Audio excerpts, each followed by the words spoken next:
Hello সবাইকে, আশা করি সবাই ভালো আছেন। নিয়ে এলাম নতুন একটি রান্নার রেসিপি, সবাই দেখতে থাকুন। প্রথমে আমি কাঁকরোলগুলোকে মাঝ বরাবর কেটে কিছুক্ষণ ভাপিয়ে নিলাম। ভাপিয়ে নেওয়ার পরে আমি একটা চামচের সাহায্যে সবগুলা কাঁকরোলের বিচিগুলো বের করে নিলাম।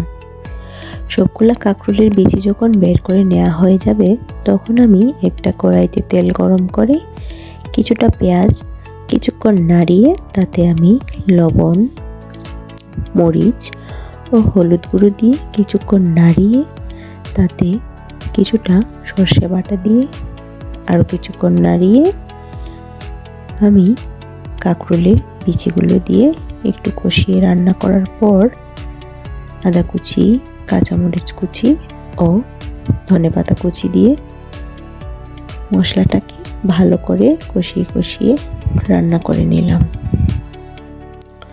মশলাটা যখন আমার রান্না হয়ে যাবে, তখন আমি একে একে সবগুলো কাঁকরোলের ভিতরে মশলাটাকে ঢুকিয়ে দিব।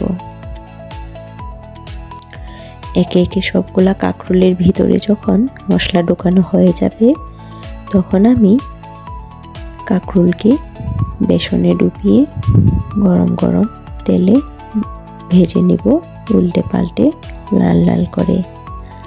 সবগুলা কাঁকরোল ভাজা হয়ে যাওয়ার পরেই আমার কাঁকরোল পুরটা রেডি হয়ে যাবে খাওয়ার জন্য। তো বাসায় সবাই একবার ট্রাই করবেন, করে জানাবেন কেমন হয়েছে আপনাদের, আর আমার রান্নাটাও কেমন হয়েছে সবাই জানাবেন। তো সবাই ভালো থাকবেন, সুস্থ থাকবেন। দেখা হবে নতুন একটি ভিডিও নিয়ে। সবাইকে টাটা, বাই বাই।